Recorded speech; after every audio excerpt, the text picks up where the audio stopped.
My name is Marissa Caldwell, and I'm 31 years old. If you met me today, you might think I'm composed, measured, someone who learned to build a quiet life that doesn't demand attention. But calm doesn't mean untouched, and silence doesn't mean small.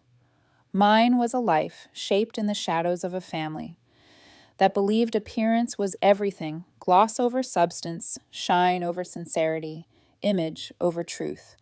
Growing up in that world, I learned early what it felt like to be seen without ever being truly noticed. My family loved perfection the way some people love oxygen. They curated everything. Our holiday cards were photographed like magazine covers, our dining table set like a showroom display, our conversations rehearsed like PR statements. My father spent almost 3 decades as a corporate executive at a mid-sized bank wearing his suits so rigidly it sometimes felt like they wore him.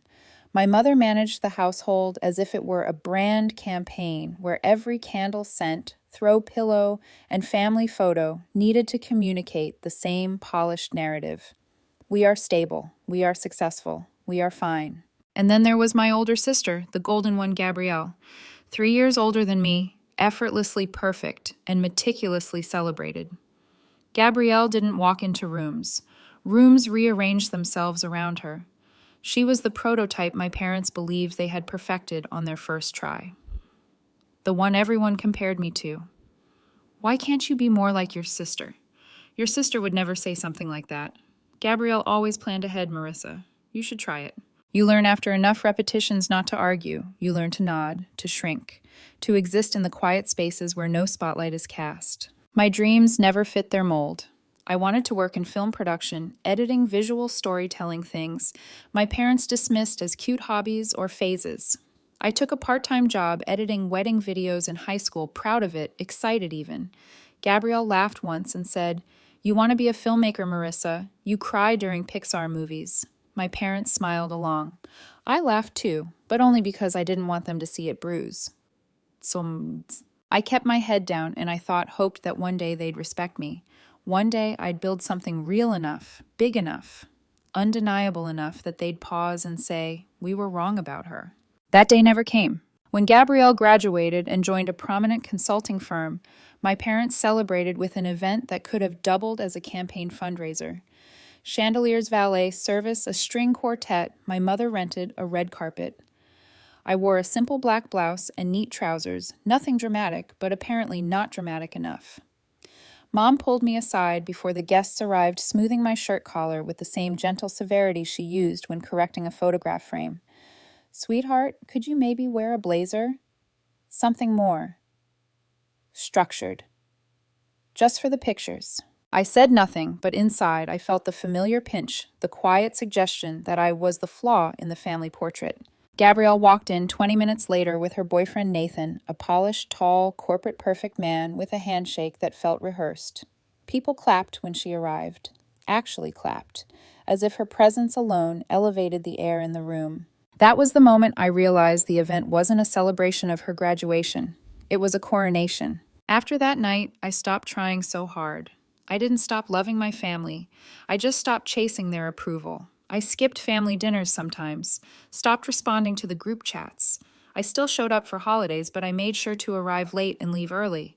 Less exposure, fewer wounds.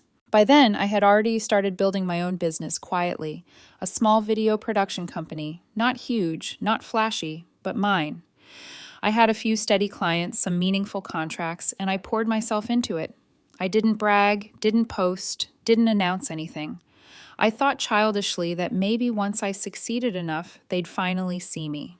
But Gabrielle got to the narrative first. She started telling people, extended family, her friends, even our parents, that I was between gigs, that my business was not really stable yet, that I was basically freelancing my life away. At first, I ignored it until she joked during Thanksgiving 2 years ago. "So Marissa's still filming birthday parties? Or have you upgraded to corporate team-building exercises yet?" The table laughed. I clenched my jaw. Dad let out a soft chuckle. Mom said nothing at all. It should have been the moment I snapped. Instead, I swallowed it whole. Silence became my default. Silence became survival. Silence became the space where I slowly built something bigger than any of them imagined. What they didn't know was that over the next couple of years, My business grew quietly, steadily, deliberately. I hired a team. I landed national clients. I crafted a commercial that aired during the NBA playoffs. But I didn't tell them. They never asked. They liked the version of me they'd written, the fragile younger sister with a flimsy career, the one who made them feel superior and secure.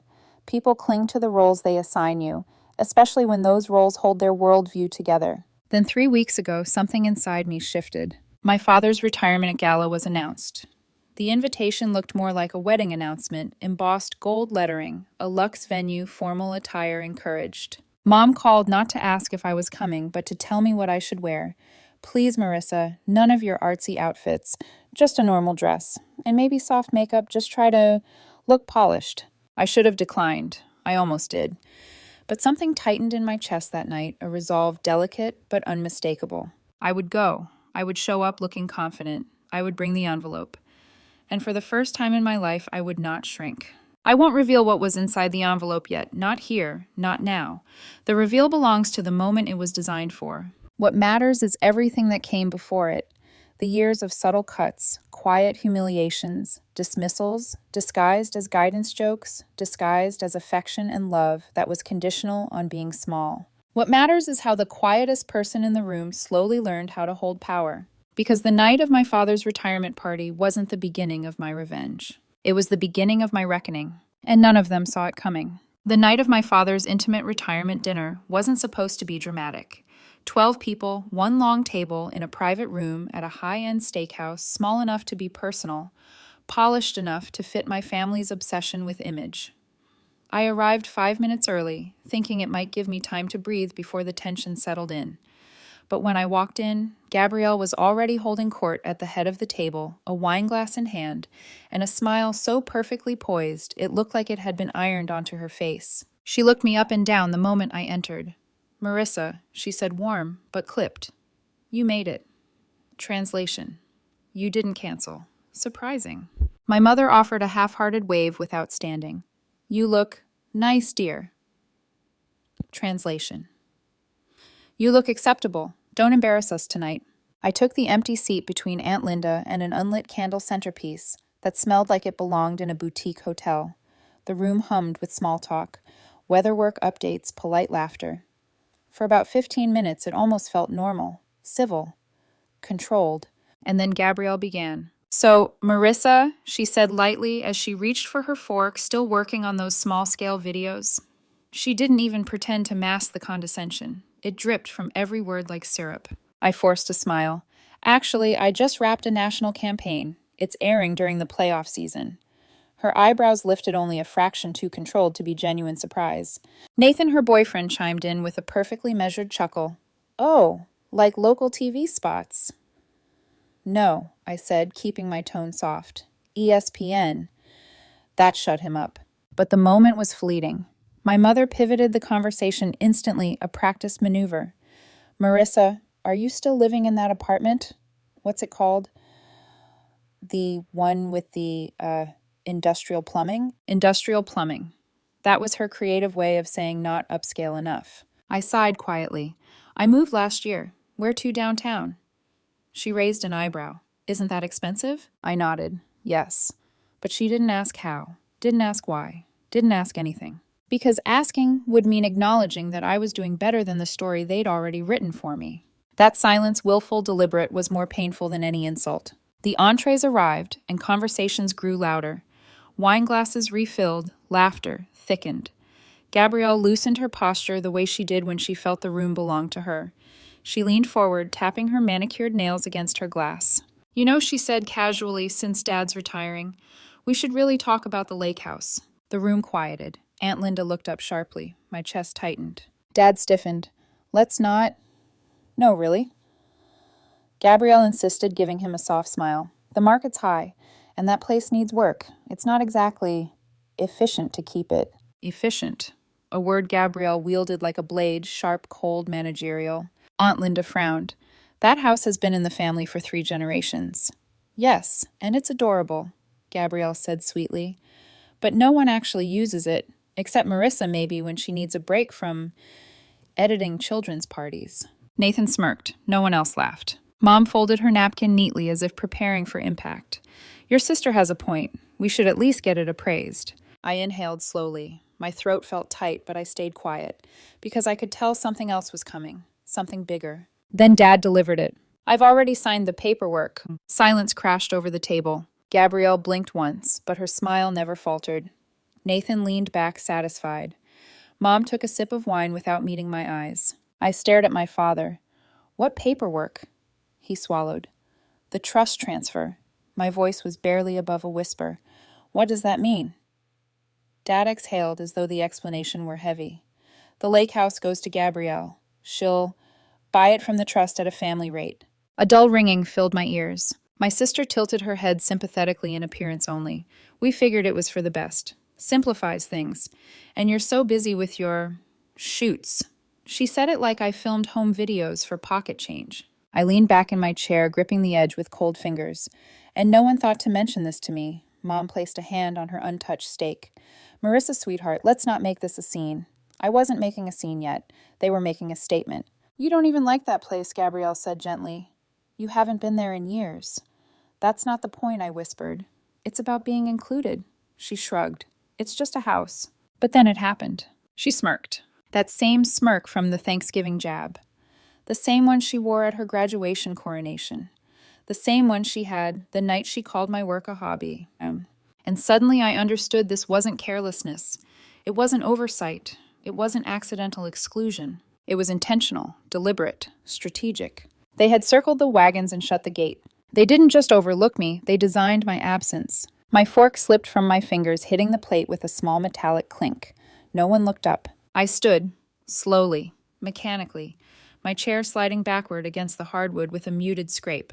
Excuse me, I said, calm but shaking inside. Mom frowned. Marissa. But I was already walking, past the flickering candles, past the steak platters, past the curated, perfect image of a family that never truly saw me. No one stood to follow. No one called my name. In the parking lot, the night air was cool against my burning skin. My heartbeat was loud in my ears, my hands trembling as I reached my car. I slid into the driver's seat and just sat, breathing, staring, feeling everything and nothing all at once.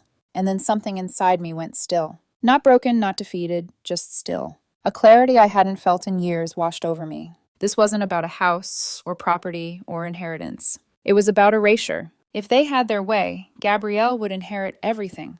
Legacy, narrative, recognition. And I would be remembered only as the artistic younger sister who never quite got it together. I refused to let that be my story. The next morning, without telling anyone, I drove to the lake house. 2.5 hours north past quiet roads and thinning forests. It was off-season, so most homes were dark. Hers apparently was locked, but I still had a key. And they hadn't changed the locks. As I stepped inside, memories rushed up like ghosts. My childhood bedroom faded. Posters. My initials carved into the bed frame.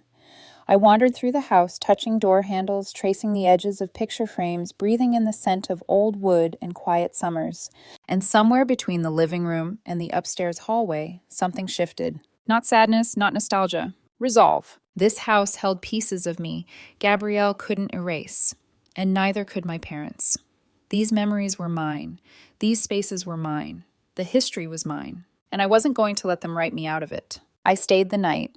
And in the morning, I drove home with one thought echoing through my mind. They want me small, but I won't stay silent anymore. The morning after the lake house, I woke with sunlight spilling across my apartment floor, warm and bright, so painfully at odds with the heaviness in my chest. I stood in my kitchen, staring at the envelope I had prepared weeks earlier, the one I almost handed over during the gala. The thick, wax-sealed truth sat on the counter like a quiet declaration, a reminder that I had leverage. A reminder that I wasn't powerless. A reminder that silence had been my undoing, not competence. I didn't open it. I didn't need to. I knew exactly what was inside. But I wasn't ready, not yet. The pain was still too fresh, my emotions too tangled. I wasn't looking for revenge. Not then. I was looking for clarity. And clarity came in pieces. The first piece arrived as grief. For 3 days, I barely spoke. I took the week off from work, telling my assistant that I needed time to regroup. She didn't ask questions. She knew me well enough to understand when silence meant don't push. I sat in my living room for hours at a time watching the shadows change shape on my walls. I didn't cook, didn't listen to music, didn't check social media. My phone remained eerily still. No messages, no apologies, no explanations. My family simply moved on without me. It was a strange kind of heartbreak, one not caused by betrayal from a partner or a friend, but from the very people who shaped your childhood, the people who were supposed to know you best, the ones who taught you how to say family first while practicing appearances first. And then something in me shifted again, slowly, subtly, but undeniably. The second piece of clarity arrived disguised as anger. Not fire-hot anger, not explosive. No, this was something deeper, sharper, a quiet anger that made everything more focused. They didn't fail to see me, they refused to. Because if they acknowledged my success, they'd have to confront the ways they'd dismissed me, the jokes they lobbed, the ways they used me as the family scapegoat, the safe target, the one person whose failures made them feel superior, stable, validated. And I realized my invisibility wasn't an accident. It was convenient for them. The third piece of clarity came in the form of a phone call. My accountant Linda called on a Friday morning. Marissa, she said, breathless with excitement, "Congratulations." My brain barely caught up. "For what? You crossed the million mark this quarter." I blinked. "Million? What revenue?" "Revenue?" She laughed. $1.4 million since January. I stood in my silent kitchen, gripping the phone like it might disappear. Not a small business, not a hobby, not a phase. A seven-figure production company. My company. I laughed, actually laughed, that kind of startled laugh that bubbles up before you can stop it. It was warm, freeing, almost cathartic. "Thank you," I whispered. And when I hung up, I looked at the envelope again. The fourth piece of clarity settled over me like armor. I didn't need my family's validation. I didn't need a seat at their table. I didn't need their approval to breathe. But I did need one thing, to reclaim my narrative. Out loud. Not quietly, not in the shadows, not with humility mistaken for weakness. So I picked up a pen and wrote at the top of a clean sheet of paper, "Build louder." I had already built something remarkable, quietly, respectfully, politely. Now it was time to build loudly, unapologetically, and without shrinking. And so the rebirth began. Phase 1, visibility. I hired a social media manager, Livia, a sharp-eyed strategist with a natural instinct for viral storytelling.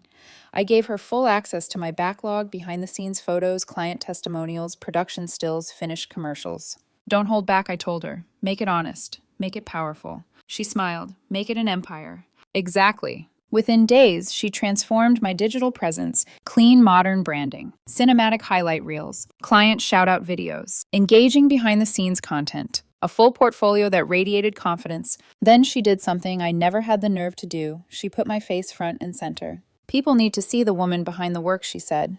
"Authenticity performs. Quiet genius doesn't trend unless you let it breathe."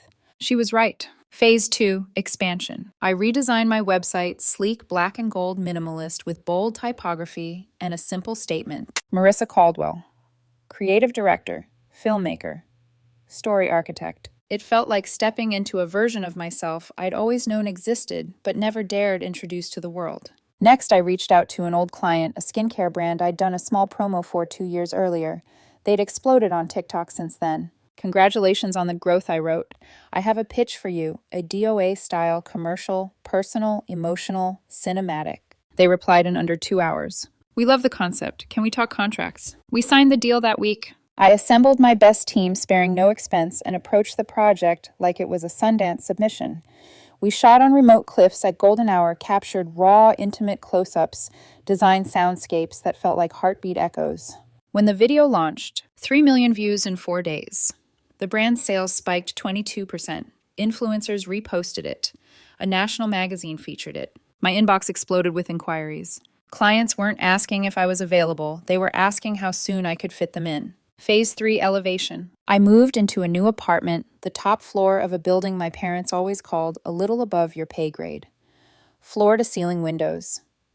Panoramic city views, a spare room I converted into a screening suite with blackout walls and surround sound. My assistant walked in, jaw dropped. "It looks like Batman's editing cave." "Good," I said. "Put that on the website." I hosted client mixers, partnered with creators, spoke on panels. Universities invited me as a guest lecturer. At one event, a professor who once called my work directionless shook my hand like we were old friends. Funny how success changes everyone except the people who held you down. One afternoon, while browsing at a bookstore, I ran into Aunt Linda. She froze, blinked, and said, "Marissa, you look different." "I feel different," I told her. She asked about work. I told her honestly for once. Her eyes widened, her purse pulled tighter against her arm. "Does Gabrielle know?" I shrugged, only if someone told her. She hesitated before saying, "You should talk to your parents. They've been asking about you." But I knew better. If I went to them now, they'd smile a little too hard, pretend nothing happened, act like they hadn't carved me out of the family narrative. And I wasn't going to let them rewrite the story without acknowledging the chapters they ignored. I was done being the punchline. I was the headline now. And that was when the next invitation arrived. Dad's second retirement party, a more formal gala, bigger venue, more guests.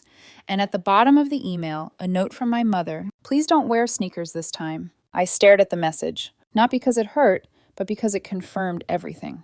They still thought I was small, quiet, harmless, predictable. They had no idea I had already booked the venue, already prepared, the reveal already assembled every piece of evidence. They had no idea what was coming.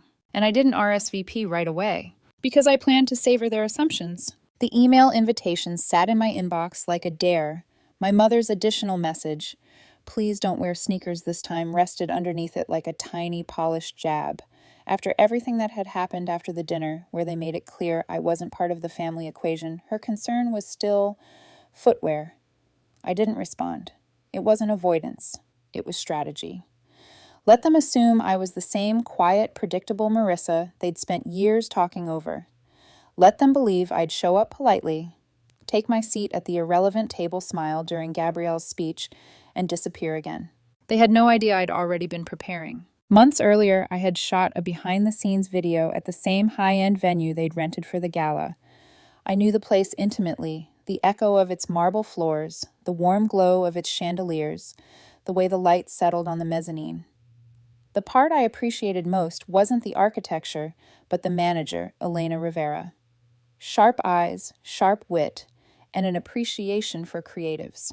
She had once told me while walking me through the main hall, "If you ever want this space, just call me. You're the kind of person who knows how to turn rooms into moments." So I emailed her. She replied within minutes and scheduled a walkthrough for the week before the gala. When I arrived, she greeted me at the door with her usual bright lipstick and a clipboard tucked against her hip. "This looks like you're planning something important," she teased as she guided me into the main hall. I only smiled. She showed me everything. The podium placement, the AV booth hidden behind frosted glass, the projection screen that could descend from the ceiling, the textured walls, where lights could wash warm gold or deep indigo. I memorized the layout the way a director memorizes a set. She pointed to the stage. "This is where your sister will probably give her speech." I didn't correct her. She already knew enough. I told her I needed to load something directly into the AV system. She nodded. "Of course. You'll need a technician the night of the event if you want to cue anything." I shook my head. "I'll bring my own." She raised one eyebrow, but didn't question it. That night I gathered 3 people in my office. Jamie, my producer, Vic, my editor, and Sasha, my sound engineer. They weren't just colleagues, they were the people who'd seen me build my empire from scratch, the ones who understood my silence better than my family ever had. When they sat down, I didn't warm them up with small talk. I simply said, "I need your help. And what I'm about to show you doesn't leave this room." I opened a folder on the shared screen titled, "For Later." Inside was the digital trail of a lifetime years of subtle cruelty, captured unintentionally texts, voicemails, screenshotted, comments from group chats, and clips from family gatherings where my mic or someone else's had picked up casual disrespect, said in passing. Gabrielle calling my work directionless.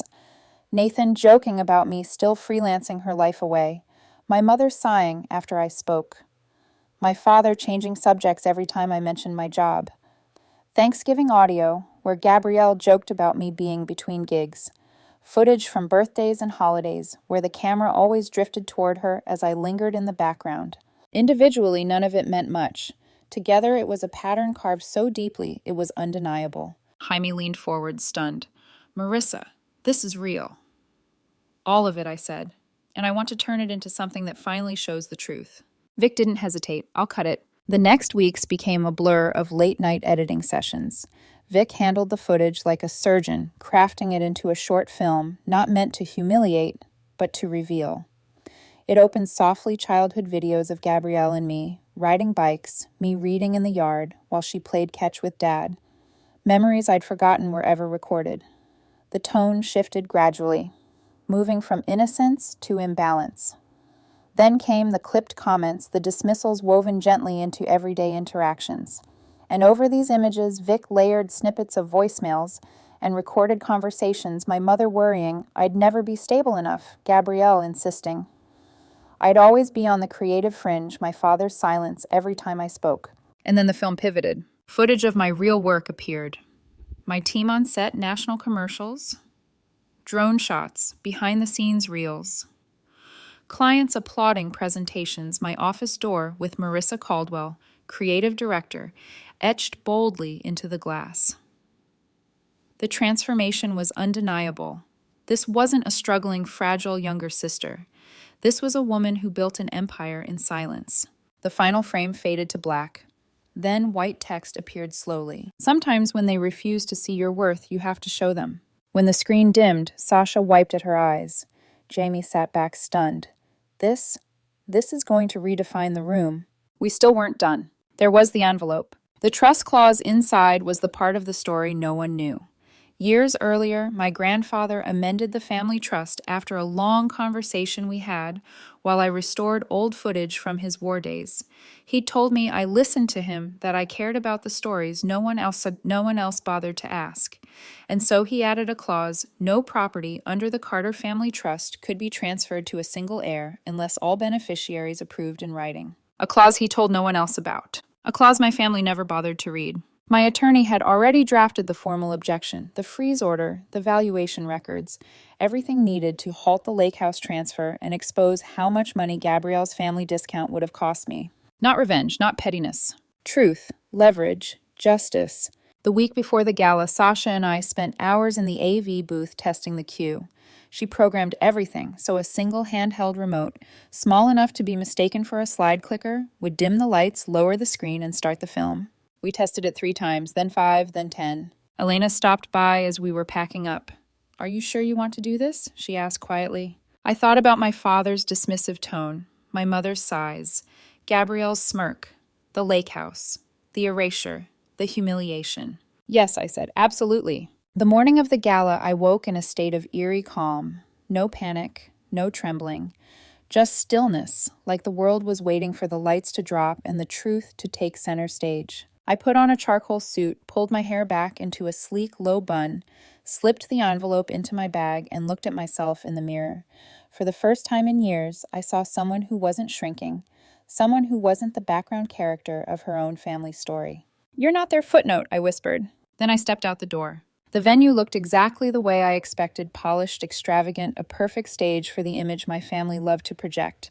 Round tables draped in linen tall vases of white orchids, a soft jazz trio warming up near the back. Guests floated through the room like sequins drifting across velvet. Every detail whispered wealth control, curated elegance. Of course, Gabrielle stood at the entrance with Nathan beside her greeting people like royalty receiving their court. She wore an emerald satin dress that shimmered with every movement, her hair in elegant waves, makeup pristine. When she saw me, she didn't break her poised expression, not even for a moment. Marissa, she said, leaning in for a practice cheek kiss, you clean up nicely. Translation good. You didn't embarrass us. Nathan offered a stiff smile. Glad you could make it. I wouldn't miss it, I said calmly. Gabrielle gestured dismissively toward the seating chart behind her. You're at table 6. Close enough for a good view, but not too close to the cameras. She meant it as a subtle kindness, the same way you might handle a fragile piece of decor.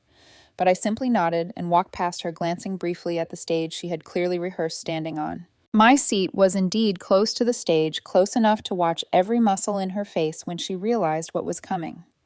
The room buzzed with chatter as people arrived, glasses clinked, polite laughter floated upward. My parents arrived late as expected, waving gracefully at the guests like seasoned diplomats.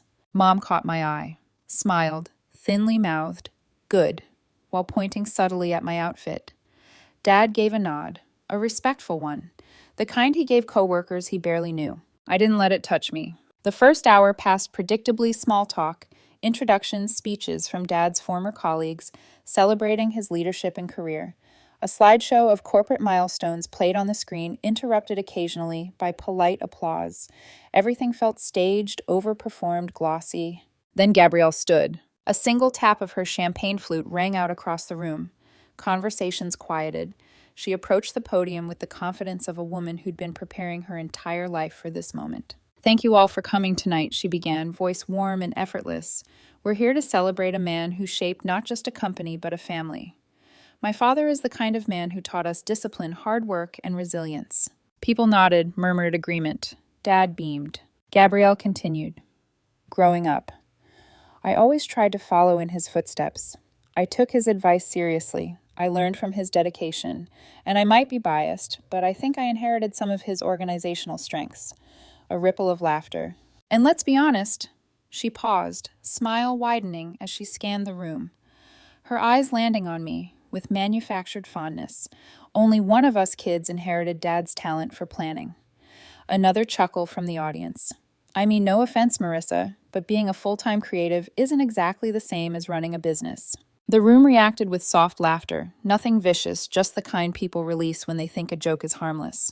But I didn't laugh. I stood up, not abruptly, not dramatically, just stood, smooth, steady, deliberate. Gabrielle faltered for a split second, eyes flicking toward me before she recovered. Anyway, as I was saying, I walked toward the stage, calm, unhurried, a presence cutting through the murmurs. Nathan's brows furrowed. Mom sat up straighter. Dad blinked. Someone whispered confused. I stepped onto the platform, walked past Gabrielle, and placed the envelope sealed in deep red wax right at the center of the podium. She stared at it like it was a threat made of paper. The room held its breath. I leaned in close enough that only she could hear me. "Funny," I whispered. I was just about to hand this over. Her smile froze glassy and brittle. I took one step back. That small movement shifted the entire atmosphere like someone had pulled a thread, and the whole room began to unravel. She picked up the envelope. Her manicured fingers trembled as she broke the seal. A thin gasp escaped her as she read the first page. Her eyes darted faster from line to line, then to the next sheet, then the next. Her face drained. Nathan moved closer. "What's wrong?" She didn't answer. Whispers began rising like wind through leaves. "What is it? Something happened. Is everything okay?" I walked to the podium, adjusted the microphone slightly, and spoke not loud, not emotional, just steady. "For years, I didn't talk much about my work. I didn't correct the stories others told about me. I stayed quiet, partly because I was used to it, partly because I thought one day the truth would speak for itself." A few heads turned fully toward me. Gabrielle stood frozen, clutching the papers like they were burning. "But that day never came," I continued, "because the people who were supposed to care the most never asked. They preferred the version of me that fit the narrative. They built a narrative where I was less, where my ambitions were hobbies, where my achievements were invisible unless they validated someone else." Silence, real silence. I didn't shake. I didn't cry. I didn't look at my parents. This wasn't for them. And so, I said softly, "When my grandfather gave me something that could change everything, something he entrusted only to me, I waited. I waited for someone in this family to treat me as more than an afterthought." I looked at Gabrielle, then not with anger, but with clarity. But they didn't. I lifted my chin and gave a small nod to Sasha. The lights dimmed. The projector screen dropped, and the film began. Home videos flickered across the room, me as a child riding a bike behind Gabrielle. Me reading under a tree, while she played catch with Dad, me packing up games, as the camera focused on her opening gifts.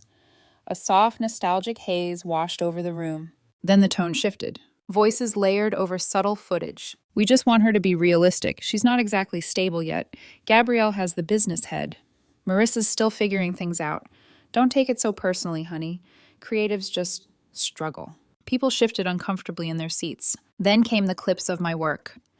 National commercials, clients shaking my hand, drone shots sweeping over landscapes, my team laughing on set, the applause at conferences, my office door with my name etched in glass. The transformation was undeniable, the contrast brutal. Then the final quote appeared on the screen. "Sometimes when they refuse to see your worth, you have to show them." The screen faded to black. No applause, no chatter, no noise at all. Just shock. Gabrielle looked like the ground had dropped beneath her. Nathan was pale. Mom's hand was over her mouth. Dad stared at the table as if it might swallow him. I didn't wait for any of them to speak. I stepped off the stage, walked toward the exit, and felt something inside me loosen like a knot that had been there for decades, finally untying. Elena stood by the door, holding my coat. "You okay?" she whispered. I slipped the coat around my shoulders, exhaling slowly. Never better. The cool night air hit my face as I stepped outside. The door clicked shut behind me. I didn't look back.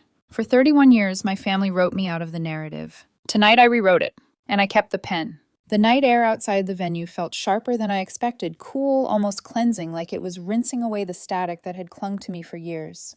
I stood on the sidewalk for a moment, letting the city noise settle around me. Traffic hummed. A distant siren wailed.